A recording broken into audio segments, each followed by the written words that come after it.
Alhamdulillah. Alhamdulillahilladzi qala fi kitabihi alladzi khalaqani fa huwa yahdin. Asyhadu an la ilaha illallah wahdahu la syarika lah. Wa asyhadu anna Muhammadan abduhu wa rasuluh. Allahumma shalli ala sayyidina Muhammadin wa ala alihi wa ashabihi at-tayyibin wa ala jami' ikhwanihi an-nabiyyin wal mursalin wa salamullahi alaihim ajma'in. Faqad qala Allah subhanahu wa ta'ala fil Qur'anil Karim, ya ayyuhalladzina amanu taqullaha haqqa tuqatih wa la tamutunna illa wa antum muslimun. Wa qala Rasulullah sallallahu alaihi wasallam, ittaqillaha haitsu ma kuntum wa atbi'is sayyi'atal hasanata tamhuha wa khaliqin nasa bi khuluqin hasanin. Fa ya ibadallah, usikum wa iyaya bi taqwallah faqad fazal muttaqun. Jemaah Jumat yang dimuliakan Allah Subhanahu wa taala, kembali kita mengucapkan alhamdulillah, segala puji bagi Allah atas nikmat yang cukup besar yang diberikan kepada umat manusia, yaitu nikmat keimanan. Oleh sebab itu Rasulullah SAW senantiasa berpesan kepada sahabatnya bernama Abi Dzar Al-Ghifari, jaddidis safina fa innal bahra amiq, perbaharui kapalmu karena sesungguhnya lautan ini sangat dalam.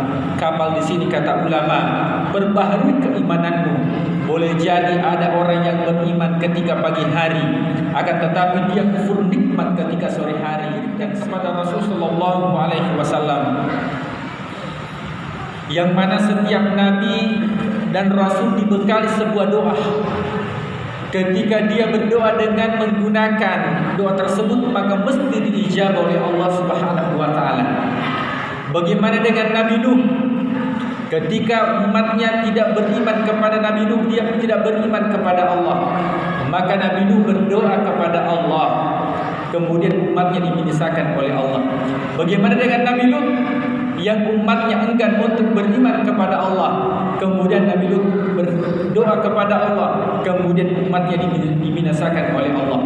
Sementara Rasulullah SAW ketika dia berdakwah di Taif, sementara umatnya enggan untuk menerima dakwah Rasul, maka malaikat gunung turun kepada Rasul mengatakan, ya Muhammad, berdoalah kepada Allah agar supaya dibinasakan sebagaimana umat-umat terdahulu dibinasakan oleh Allah. Maka Rasul mengatakan, tidak wahai malaikat, sesungguhnya doaku kusimpankan buat umatku di akhirat sebagai syafaat bagi umatku yang senantiasa bersalawat kepadaku, kata Rasulullah SAW.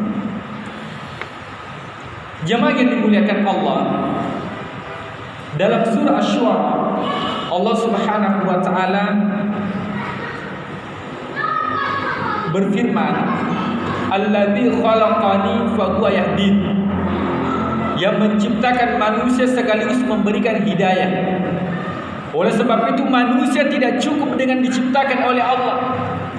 Karena seandainya manusia hanya cukup dengan penciptaan saja, maka boleh dikatakan bahwa makhluk yang lain lebih utama dibandingkan manusia. Akan tetapi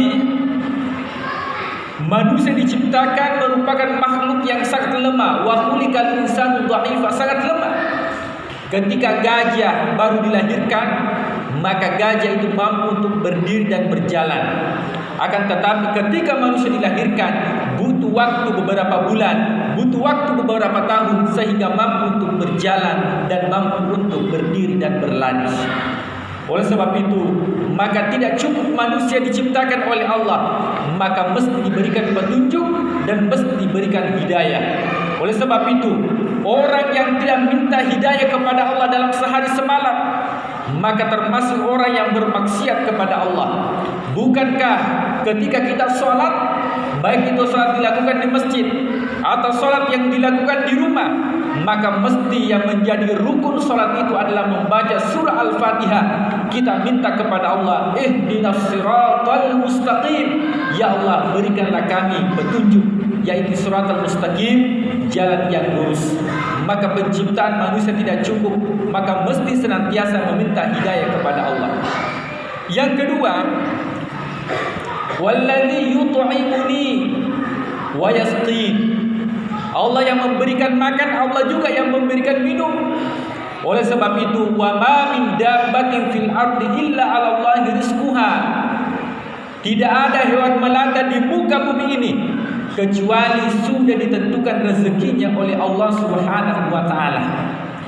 Banyak orang yang panik, wala nabluwannakum bi syai'in minal khauf wal ju'.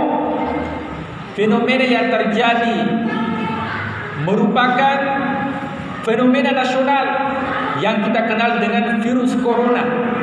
Maka dalam Al-Quran dijelaskan oleh Allah, wala nabluwannakum bi syai'in. Maka ini merupakan sebagian kecil dari ujian dari Allah Subhanahu wa taala. Maka ketika ujian itu diturunkan, maka Allah tidak memilih yang mana orang yang beriman, yang mana orang yang taat, yang mana orang yang durhaka. Kenapa? Ketika kita sebagai orang yang beriman kepada Allah, maka itu merupakan bentuk ujian dari Allah Subhanahu wa taala. Apa tujuan ujian yang diberikan kepada umat manusia?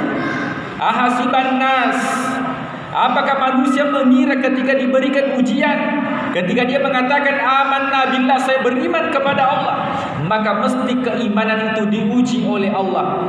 Maka mudah-mudahan ketika Allah memberikan kepada umat manusia, yang pertama untuk memurnikan ketauhidan kita kepada Allah, bahwa tidak ada yang kuasa di muka bumi ini kecuali Allah Subhanahu wa taala. Kemudian yang kedua, maka ini untuk meningkatkan keimanan kita, bahwa tidak ada orang yang mengatakan saya beriman kepada Allah wa hum la yuftanun, kecuali diberikan ujian oleh Allah Subhanahu wa taala. Kemudian yang ketiga, wa ta'awanu 'alal birri wat taqwa wa la ta'awanu 'alal itsmi wal 'udwan. Ketika zaman sekarang ini mesti kita bahu membahu, saling tolong menolong. Jangan ada yang menimbun. Kalau kita melihat hampir di semua daerah sudah kita tidak mendapatkan alat yang dipakai untuk mencegah diri. Kenapa? Kemungkinan besar ada orang yang sengaja memanfaatkan situasi. Maka dalam ajaran Islam diajarkan kepada kita, wa ta'awanu 'alal birri wat taqwa wa la ta'awanu 'alal itsmi wal 'udwan. Jemaah yang dimuliakan Allah Subhanahu wa taala, yang terakhir, walladzi huwa yumituni tsumma yuhyin. Allah yang menghidupkan, Allah juga yang mematikan. Oleh sebab itu, sebab kematian seseorang, dalam riwayat At-Tirmidzi, Rasul sallallahu alaihi wasallam berfirman bahwa ketika manusia memberikan pengakuan kepada Allah, alastu bi rabbikum, qalu bala syahidna, maka manusia diberikan 99 sebab kematian. Oleh sebab itu boleh jadi virus yang mewabah di seluruh dunia, boleh jadi itu merupakan salah satu di antara 99 sebab kematian. Oleh sebab itu kita senantiasa bekal apa yang kita bawa untuk menghadapi yang namanya kematian. Fa idza jaa ajaluhum la yastakhiruna sa'atan wa la yastaqdimun.